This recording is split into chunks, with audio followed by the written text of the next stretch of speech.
म्हणजे प्रशिक्षण घेऊन गेलेल्या जवानांचा आजच्या दिवशी काही वर्षापूर्वी पुलवामा हल्ल्यात जे लोक शहीद झाले होते, आपला एवढा विभागीय कार्यक्रम झाला, शहीदांचं एकही बॅनर भाजपचं कुठे दिसलं नाही, आपल्या कार्यक्रमात त्याची आपण आठवण केली नाही किंवा त्याचा उल्लेख देखील कुठं झालेला नाही. म्हणजे शहीदांचं फक्त आपल्याला इलेक्शन पुरताच नाव घ्यायचं आहे असं वाटत नाही आपल्याला. नाही, असं नाही आहे की भारतीय जनता पार्टी पूर्णपणे या पद्धतीने शहीद परिवाराकरता, त्यांच्या कुटुंबाकरता, कुटुंबाचं पुनर्वसन करण्याकरता या पद्धतीची आमची भूमिका पहिल्यापासून राहिलेली आहे. आज सकाळी जेव्हा आम्ही छत्रपती शिवाजी महाराजांचं त्या ठिकाणी दर्शन घेतलं, प्रेरणा घेतली, त्यावेळीसुद्धा अशोकराव चव्हाण साहेबांनी ते उल्लेख केला आहे.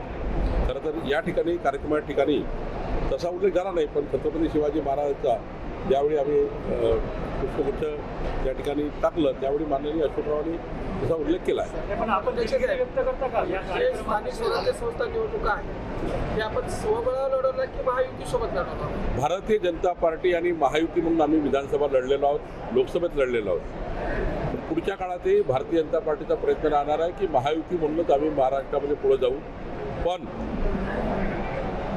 आमच्या ज्या स्थानिक इकाई आहेत, नांदेड जिल्हा भारतीय जनता पार्टी, नांदेड शहर भारतीय जनता पार्टी यांनी म्हणून जो निर्णय घेतील, शेवटी राज्य म्हणून आम्ही महायुतीचा संकल्प केला आहे. पण एखाद्या वेळी तिथलं स्थानिक आमचं जे युनिट आहे ते युनिट काय निर्णय घेतं, तिथली शिवसेना आहे, तिथली राष्ट्रवादी आहे, अजित पवारांचे गट आहेत, तिकडे त्यांचा पक्ष आहे, माननीय एकनाथ शिंदे साहेबांचा पक्ष आहे, त्यांचे आमदार आहे, आमचे आमदार आहे, हे मिळून जे काही आम्ही 51% लढाई जिंकू याकरता जे काही आम्हाला करावं लागेल, महायुतीत लढावं लागेल तर महायुतीमध्ये आम्ही पूर्ण करू.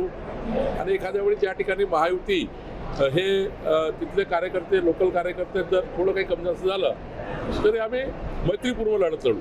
पण कुठल्याही परिस्थितीमध्ये आम्ही महायुतीमध्ये पाळापाडी करणार नाही. एखाद वेळी स्थानिक युनिटने म्हटलं की आम्हाला वेगळं लढायचं आहे, आमचा जोर राहील की महायुतीमध्ये लढलं पाहिजे, पण तिथला स्थानिक युनिटला आम्ही जास्त महत्त्व देणार आहोत.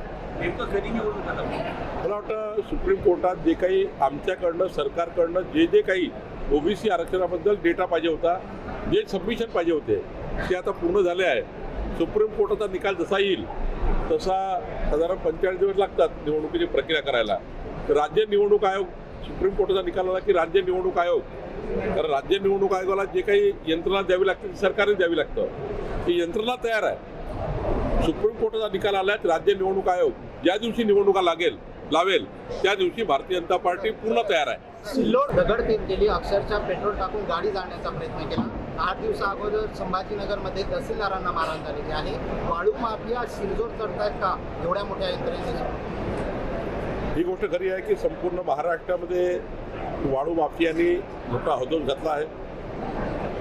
शासन प्रचंड ताकदीने या वाळू माफियाचं कंबरड मोडण्याकरता काम करत आहे. आमची पोलीस यंत्रणा, आमची महसूल यंत्रणा पूर्ण वेळ त्या ठिकाणी लक्ष देऊन आहे. याला पर्याय म्हणून वाळू धोरण येत आहे, कारण मागच्या वेळी डेपोचं धोरण आलं होतं. त्या डेपो धोरणातनं बऱ्यापैकी आमच्या विखे पाटील साहेबांनी वाळू उपलब्ध करण्याचा प्रयत्न केला सर्वसाधारण लोकांना, पण वाळू माफियांनी त्याचा दुरुपयोग केला. मात्र आता जे सविस्तर वाळू धोरण येणार आहे त्या वाळू धोरणामध्ये ज्या पद्धतीचे आम्ही धोरण देतो आहे, पुढच्या 2 वर्षामध्ये हे माफिया किती फिरले, वाळू लोकांना देण्याचा प्रयत्न केला तर लोकांकडे एवढी वाळू उपलब्ध राहणार आहे की माफियागिरी चालणारच नाही. इतकं चांगलं समर्पक वाळू धोरण आम्ही आणतो आहे. डिमांड बेस्ड सप्लाय, जर नांदेडला जेवढी डिमांड आहे तेवढा सप्लाय आम्ही करून दिला तर वाळू माफिया येणारच नाही. यामध्ये 2 वर्षामध्ये आपल्याला तुम्हाला खूप मोठं परिवर्तन झालं दिसेल. पुढच्या 2 वर्षामध्ये आमची वाळू पॉलिसी उपलब्ध एवढी रेती करेल, एवढी वाळू करेल की माफियागिरी संपून जाईल. नांदेडला मागील 15 ते 20 दुसऱ्या कामाला जातील, दुसऱ्या कार्यक्रमाला जातील. सर्वच एका विषयात गुंतून गेले. राज्य सरकार चालवताना सर्वच एका विषयात गुंतले. जसं आता मी इथे आलो, माननीय मुख्यमंत्री आले, बावनकुळे आले, मी वेगळं सांभाळलं पाहिजे, मुख्यमंत्री वेगळं सांभाळलं पाहिजे, एकनाथ शिंदेने वेगळं गेलं पाहिजे, अजित पवारांनी वेगळं गेलं पाहिजे. शेवटी राज्य म्हणून जर महायुती आहे, 4 कार्यक्रम एका वेळी 4 लोक करू शकतील तर एका कार्यक्रमात 4 लोक कशाला पाहिजे. त्यामुळे मला असं वाटतं आम्ही असं वाटून घेतलेलं आहे. म्हणजे तुम्हाला एकनाथ शिंदेची आम्ही तुम्ही जर बोलले तेच सांगतील तुम्हाला की ज्या ठिकाणी मुख्यमंत्री आहे त्या ठिकाणी उपमुख्यमंत्री नाही, उपमुख्यमंत्री तर महसूल मंत्री नाही, कुठं ना कुठं कोण ना कोणी असलं पाहिजे.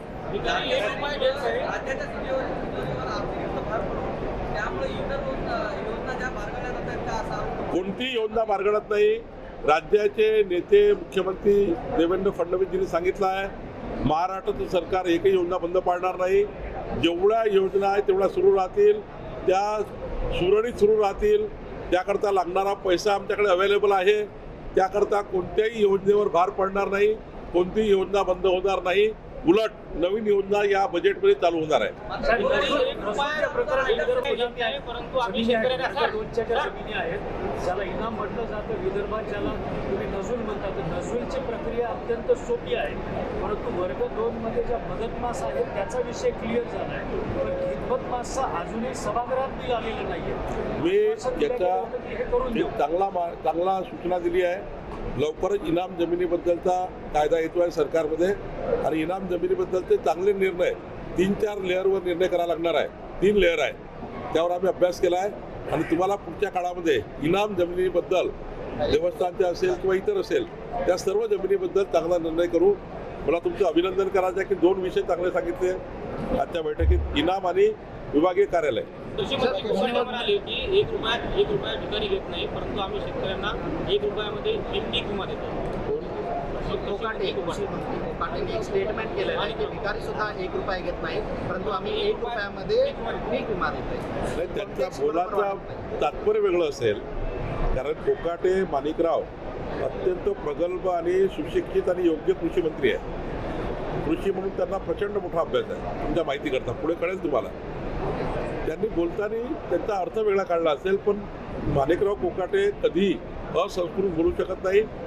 संस्कारित कार्यकर्ता आहे आणि मला असं वाटतं त्यांनी जे सांगितलं, त्यांनी जे काही बोलले त्याबद्दल मला पूर्ण माहिती नाही, पण माणिकराव कोकाटेच्या बोलण्याचा काही अर्थ वेगळा काढला असेल. 1 रुपयामध्ये पीक विमा योजना देणे हे केंद्र आणि राज्य सरकारची जबाबदारी आहे आणि राज्य आणि केंद्र सरकार म्हणून शेतकऱ्याच्या पाठीशी राहून शेतकऱ्याला पीक विमा योजना मिळाला पाहिजे आणि तो देण्याची जबाबदारी आमच्या सरकारची. शिंदे वॉर रूम उघडता आहेत. कुठेतरी सरकारमध्ये जे 3 पक्ष आहेत वरचढ चढण्यासाठी सॉफ्ट वॉर चालू आहे. कुठं DCM एकनाथ शिंदे स्वतःची स्वतंत्र त्यांच्या डिपार्टमेंटची वॉर रूम उघडता आहे. काढलीच पाहिजे वॉर रूम. माझी वॉर रूम वेगळी आहे, महसूलची वॉर रूम वेगळी आहे, नगरविकासची वेगळी आहे. या सर्व वॉर रूम वेगळ्या असतात, त्यामुळे त्या मंत्र्याचे वॉर रूम वेगळा असतं, माझी वॉर रूम. वाघाची जी देशातील संख्या कमी होताना पाहायला मिळते. गेल्या 6 महिन्यात 55 वाघांची शिकार करण्यात आली.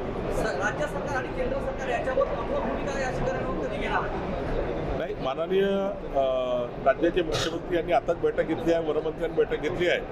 मला असं वाटतं मी सुद्धा याच्यात लक्ष टाकेल महसूल मंत्री म्हणून आणि जे काही त्याच्यातल्या सुधारणा आहे त्या सुधारणा करण्याचा प्रयत्न करू. अमर राजूरकरांनी चांगला कार्यक्रम घेतला आहे. अमर राजूरकरांनी यावेळेस जो आमच्या कार्यशाळा झाली आहे आतापर्यंतच्या भारतीय जनता पार्टीच्या संघटन पर्वामध्ये उत्कृष्ट कार्यशाळा अमर राजूरकरांनी घेतली आहे.